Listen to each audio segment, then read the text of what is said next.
constraint-based sketching, dimension expressions, and label naming. So here's a quick sketch. Let me turn on the color curves. So as you can see, everywhere where the curve or the curve end is in a dark blue, that means that that curve or that curve end is fully constrained. So all of these are fully constrained, apart from, I don't know if you can see it very clearly, but there's a light blue end here, which means that that end can be moved to another position just by dragging. So let's look at some of these dimension expressions and label naming. So if I select this 17 here, you can see that it replies with a constraint of D4, dimension D4 minus 3, and there's the D4 highlighted in red. If I wanted to change that, I could just select again, delete that, and let's say 4, D4 minus 4, so it will be 16. Another thing I can do is select it, delete the whole line and just type in a value.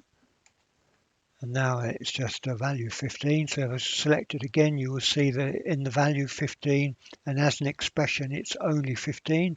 So it's not referencing anything else. I'm going to change that, and I'm going to want it to be D4. So let's just delete this, type in D4. And now to accept that, I can either click in white space or I can hit the enter key. So I'm going to hit the enter key this time, and there it is. So what about this R13.33? That's a strange value, isn't it?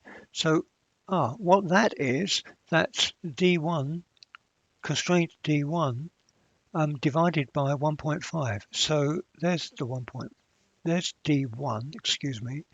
And if you didn't want that, let's just give you an example. I would select, I would delete, and then I would just enter the value that I wanted. So 13, okay.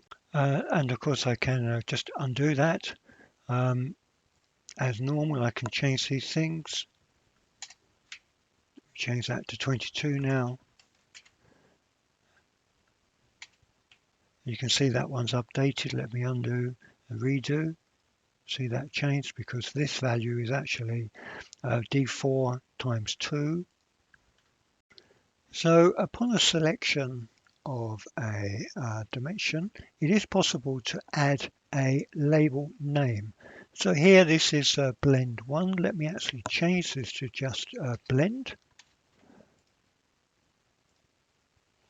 Now this may be of some benefit to name certain constraints, certain dimension constraints, although the utility of it really is in assisting with the developers version of this software, where they have greater capability with block recording, where these names may well be of beneficial to help their users. And I have to add that once a label has been given a name, the name itself cannot be deleted. It appears to be sticky in the fact that it can be amended, but it can't be deleted. Now there's good reasoning behind that. For instance, whilst we have this blend name as the label, I could, for instance, have another. Let's have another line here. Let's put a dimension on it. And what I can do, I can refer to this length to be as the same value as this blend radius. So I just delete and type blend.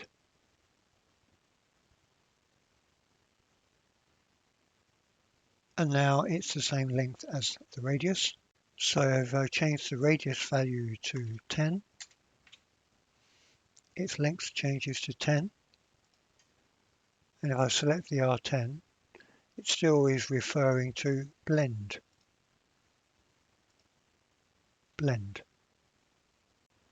And it should be noted that despite the dimension constraint, the curve and its ends are still all in light blue, meaning it is not fully constrained. And the reason its end is in light blue is because when I placed the line, I didn't have automatic create constraints active. So I can just select it with the mouse, move it to another position.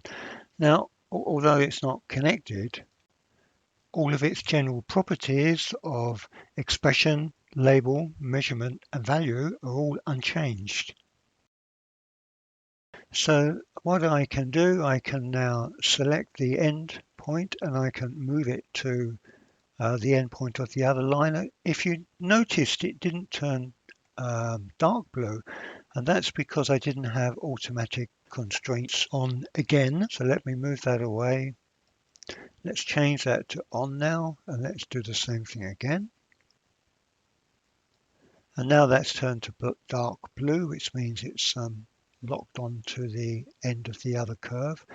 I can't move the curve, but I can move the end, so that could be rotated.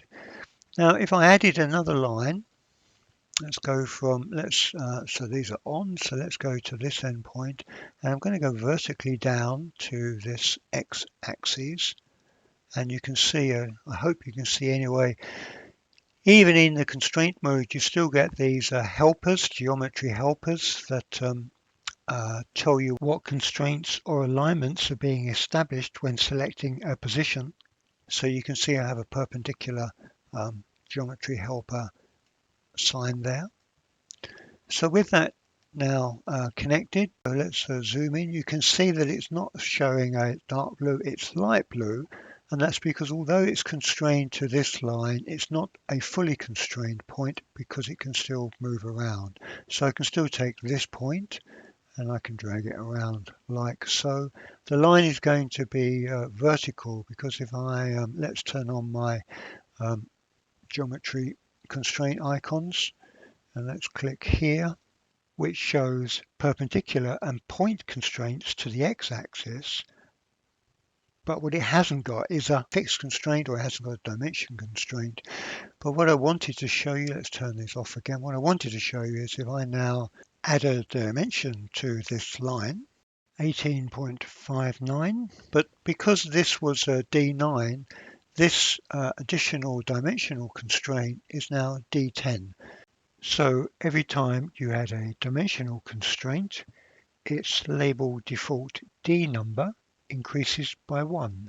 So lastly, I just want to show some of these constraints in case they weren't clear to you and perhaps you were wondering. If I click on this curve here and let's put on these constraint tips, you can see that I've got this equal radius constraint, so I don't need a dimension constraint on there. And this point here, this point has been constrained by, let me just show you, this is an equal distance constraint, and as you can see I've got the target distance and also an anchor distance, and that defines that point. I just thought I'd show you that. And as you can see with this 44 dimension, it goes to this end point, but it has nothing actually to do with the length of the line. It's merely defining from this axis over to this point. So you can be quite creative with the way that you define your geometrical constraints, and creative with the way that you define your size constraints. They don't always have to be just to a particular curve.